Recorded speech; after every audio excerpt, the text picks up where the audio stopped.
Welcome to Korean True Crime with me, your host, Mimi Mizuko. Today's episode covers a devastating fire that erupted in train 1079 as it stopped at Jangangno Station. Passengers fled to safety, but the next train had no clue of the dire situation they were approaching. An incident that now is known as one of the world's worst public arson attacks, the Daegu subway arson attack might have been preventable. Thank you to Vix Mac, Lala, Jay Colomo, and Ben Jones for their support on Patreon. It truly means the world to me. And thank you to everyone who has followed on social media and sent me messages or comments about the show. If you're looking to become a patron of the show, patrons receive ad-free early access episodes, weekly true crime vocabulary hinting at the content of the next case, exclusive access to polls to vote on future episode topics, and the occasional bonus content. There are no tiers, so all patrons gain access to everything. If you'd like to find the show on social media, search for Korean True Crime. Video podcasts are available a week later on YouTube, and show notes are available for free on Patreon. Throughout today's episode, we will discuss the incident itself, then take a closer look at the perpetrator and the aftermath of the incident. At the end of the show today, I'll discuss my visit to the memorial erected at Jangangno Station, so stick around.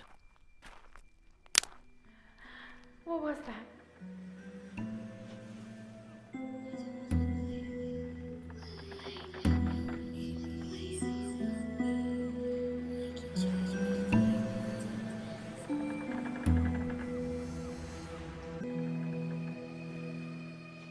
9:30 a.m. on February 18, 2003, Kim Dae-han walked into a gas station and filled up 2-gallon-sized or 2-liter-sized plastic bottles with gasoline. The clear bottles stank as he entered the terminal for Songhyun subway station. He walked down the steps into the underground station, past small stores and cafes, to get on train 1079 bound for Anshim Station on Daegu subway line number 1. A foreboding fact, Anshim in Korean means to be relieved or relaxed. This word can also be used to describe safety or security, something that this story is going to lack a lot of. Kim Dae-han rode the subway for a few stops while standing, holding his plastic bottles that were making the train car smell like a gas station. He was drawing angry looks from the other passengers who were annoyed by this offensive smell. His body language was even more concerning as he was pacing around the train car near the exit doors. He pulled out a lighter and began playing with the spark wheel. Another passenger who had nervously been watching him pace around the train called out to him and asked him to stop playing with the lighter inside the train. This outburst wasn't a part of Kim Dae-han's plan,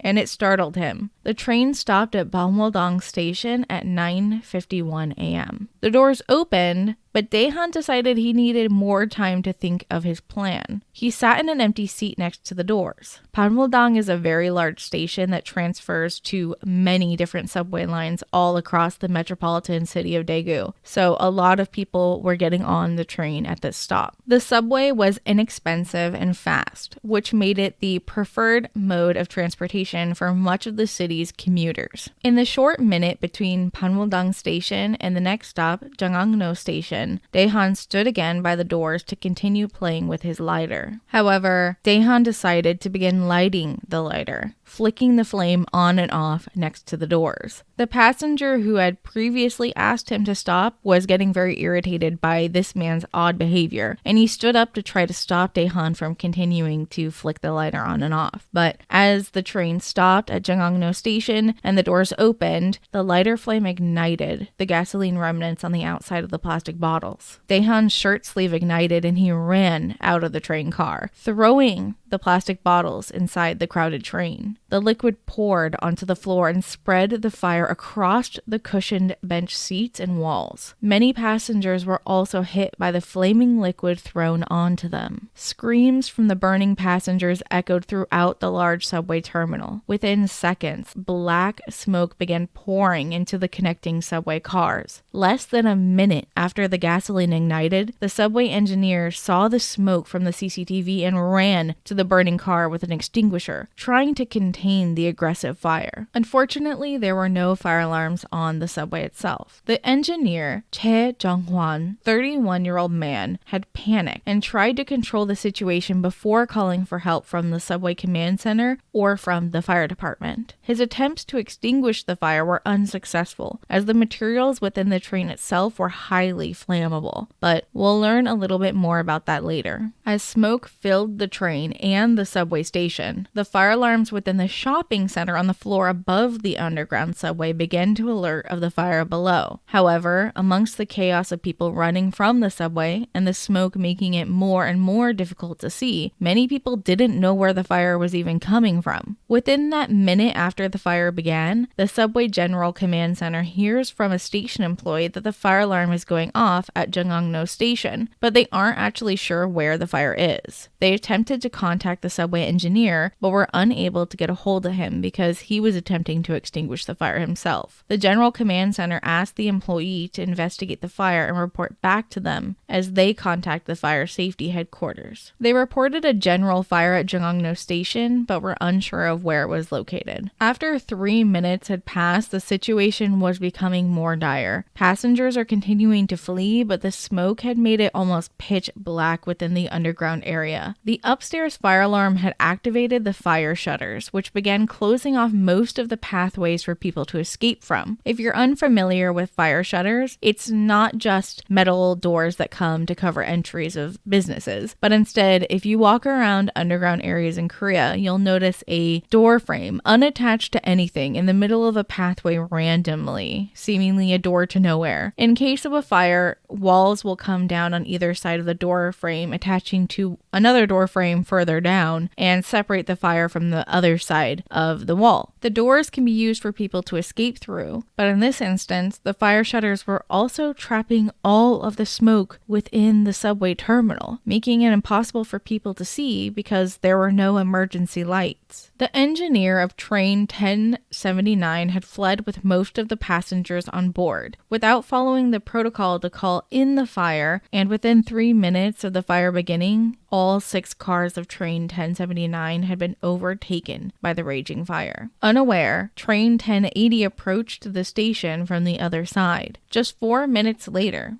on schedule, at 10:56 a.m. Engineer Choi Sang-yo had called into the general command when he saw smoke ahead. He was told by the general command to proceed with caution because there was a fire ahead, but they had already waited too long to contact train 1080, and they had pulled up to the opposite side of the platform next to the burning train 1079. So, engineer Choi Sang-yeol instructed passengers to remain calm, but the doors had automatically opened as they stopped at the station, filling each of the train cars with smoke. The fire had spread so much that there was almost nowhere for the passengers to escape to outside, but people were still trying to escape through the pitch black smoke. Because there were no emergency lights or available flashlights to help them find the small fire shutter doors, hundreds of people were trapped in the underground, choking on the toxic smoke. As engineer Che continued to try to move the subway to safety away from the encroaching fire, the emergency fire detector in the subway tunnel was triggered, shutting off power to the entire building. The subway was stuck there, and the people who were told to stay calm inside the train cars were trapped as the automatic doors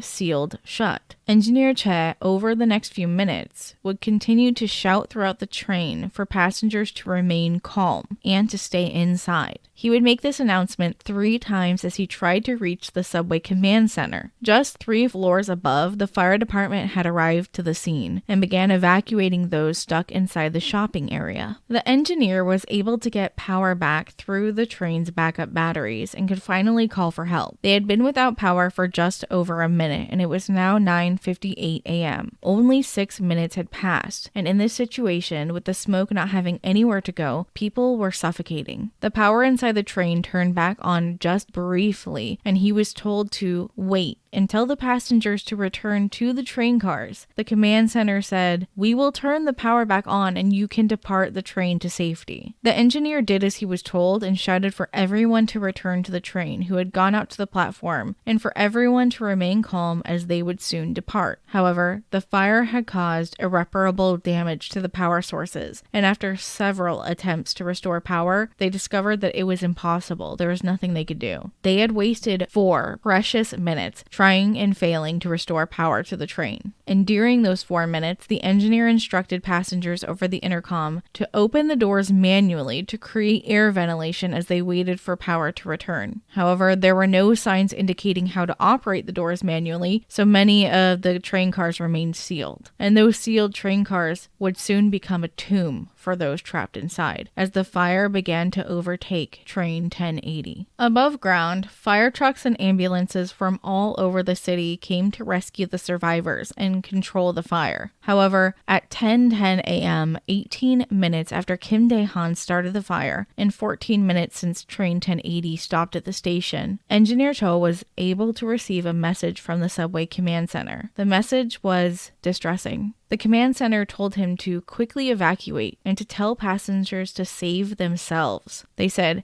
"Kill the train's engine and run." So Cho did exactly that. He told the passengers to run and save themselves before grabbing the master key. As soon as that master key was removed, the emergency power on the train shut off, closing the few doors that passengers were able to open. 142 passengers would be trapped amongst the 6 train cars. Cho Sang-yeol made his escape with some of the passengers to the surface, leaving behind the passengers screaming for help at the train doors. Ambulances were taking survivors to nearby hospitals, and all trains in the city were ordered to stop. The cause of the attack was known to be a singular man, but they hadn't caught Kim Dae-han. The assumption was that he had also perished in the fire. By 1:40 p.m., almost 4 hours later, the fire had been extinguished and the found survivors had been taken to the hospitals. Search and rescue had started a full-scale body recovery. 79 passengers were found dead within train 1080, most of whom had died from smoke inhalation rather than the fire itself. Some victims had died just outside of the fire shutters. As the smoke filled the area and they couldn't find the doors, they suffocated looking for help. From the arson attack by Kim Dae-han, 192 people lost their lives, and 152 people suffered injuries. To this day, 6 of the bodies found on the train have not been identified, as their remains turned to ash from the heat. The seats on the train cars were made from polyurethane foam, which is highly flammable, and the flooring and siding on the interior of the train was made with polyvinyl chloride, which, when burnt, creates toxic gas, which explains why so many passengers died from the smoke so quickly. In the aftermath of the incident, train engineer Cho Sang-yeol was nowhere to be found, and neither was the arsonist Kim Dae-han. Daegu hospital emergency departments were frantically trying to keep up with the injured patients coming in.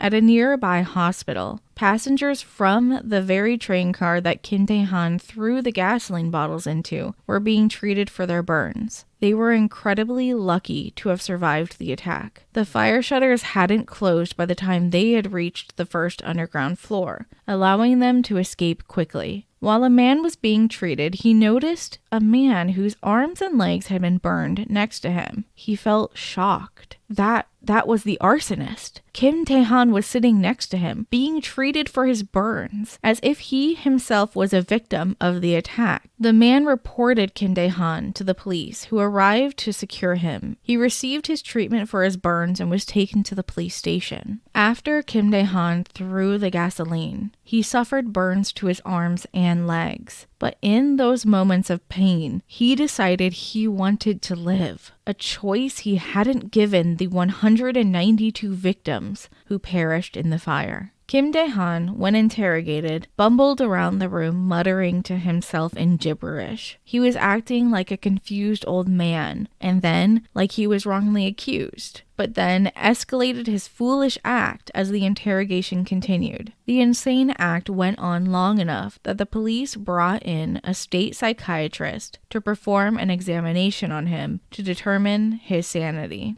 The psychiatrist saw through the act and determined that he was, indeed, capable of understanding his actions and their consequences. In Korea, the insanity plea is incredibly appealing. A person who is found to have reduced mental capacity to control their own will shall not be punished. Those are the words of Article 10 of the South Korean criminal law. This law has been contested countless times as criminologists believe the vagueness of this law has led to alcohol intoxication, drug use, and impulse control disorders to be considered for mitigated punishments without rehabilitative or treatment-focused sentences. More was discovered about Kim Tae-han's motivations as the criminal investigation and trial continued. 56-year-old Kim Tae-han, a taxi driver for many years, suffered a stroke in April 2001, 2 years prior to the incident. Because of his stroke, he wasn't able to live on his own any longer or continue his career. He had no family that would take care of him and was forced to live in a traditional medicine hospital so that he could continue to be treated for his condition. As time went on, his feelings of loneliness, resentment, and depression began to grow as his health worsened. He began acting out on his feelings and acted violently towards other patients and staff at the hospital. Despite the verbal and physical abuse the staff received from him, they continued to treat him and didn't report his actions to the police.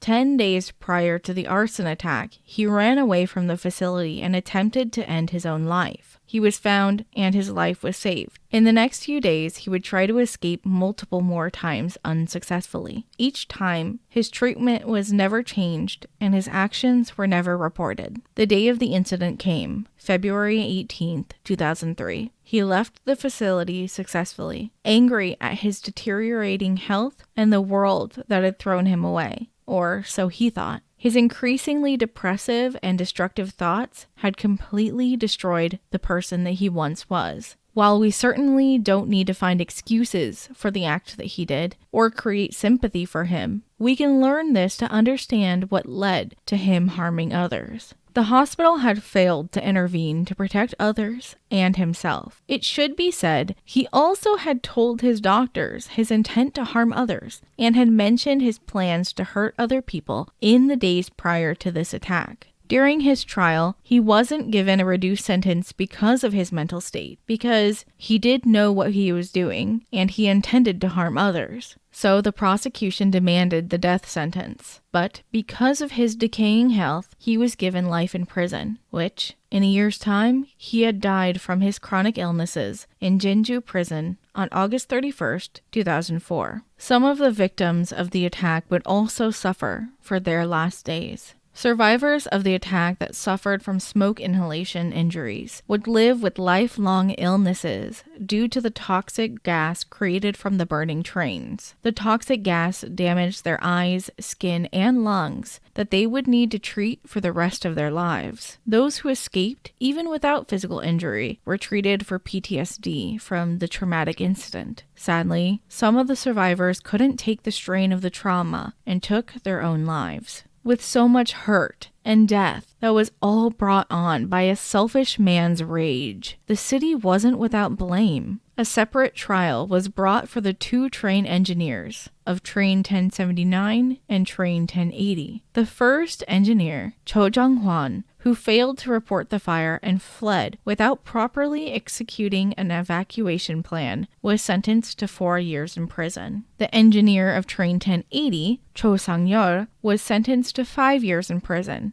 after a review of the train communication channels revealed that the delayed, or vague, communication done between him and the command center suggested that instead of passenger evacuation, they were focused on covering up the incident. They were trying to control the situation rather than the fire. Daegu's government received a lot of blame for the shoddy craftsmanship. The materials of the train were flammable, combustible, and toxic. citizens refused to use the subway trains for almost a year until the stations were rebuilt with safety features. I can't imagine the betrayal they felt by the city that didn't protect them. This has ignited many debates about whether Korea's rapid industrialization and growth has been thanks to cutting corners, like ignoring safety. In the half-decade that I've lived in Korea, I've noticed many situations that have made me extremely uncomfortable because of the lack of concern for public safety, whilst being very strict about certain aspects of safety that almost seem performative at times. I criticize this because I hope Korea will improve so that incidences like this never happen again. It's because I love being in Korea that I want them to do better. If you've stuck around this long, thank you. I want to tell you about my visit to Daegu City's memorial for the arson attack. Erected in 2017 in Jangangno Station at the payment area for the subway terminal, the memorial features some of the original columns, newspaper stands, telephone booths, and lockers. The columns are standing in their original places, untouched but shielded by glass. But the other pieces of history are placed in a walk-through tunnel on a side wall, with murals on the outside paying homage to the lives lost. When you walk into the dark tunnel, you can see a semicircle stack of polished black bricks, stacked in a staggering pattern up to the ceiling, with a small bowl on a pedestal in the middle. Each of the bricks is etched nicely with the names of the deceased. The purpose of the bowl was beyond my comprehension, potentially for people to lay flowers, but there were no signs regarding its purpose. Some of the bricks did have flowers placed in their crevices. Moving further, visitors can watch a video detailing information about the incident in a very solemn tone. The video focuses on the damage done to the train station and those who passed away, but considering this was created by the city, it doesn't mention the negligence by the city itself. As I made my way down the short tunnel, there are preserved phone booths, a small market stall for newspapers, and art that was on the walls. Subway signs, poles, and even an ATM have been preserved. One thing that stands out the most as you see this moment frozen in time is that people were able to visit here in the aftermath of the arson attack, and many of these soot-covered items have messages wiped, scratched, and smudged onto them. From the ones that can be easily read, I found "Rest in Peace." Another, a message for a girl named Se Lee, which was worn away. And another that was a message for a girl named Jiun that said, "I really miss you a lot." A message that stood out to me when I saw it was written on the wall. It read, "I hope your death was painless," all written among the melted phone booths, locker doors, and metal signs. It's hard ending this episode without satisfying justice. I have hope that future generations in power can take care of one another and think about each other's safety. With safety measures in place now, we can only hope that something like this will never happen again. Thank you for listening to Korean True Crime. If you'd like to hear more, follow the show wherever you listen to your podcasts and be sure to leave a review. If you'd like to send feedback, find me on all social media sites at Korean True Crime. 다음에 또 봐요. See you next time.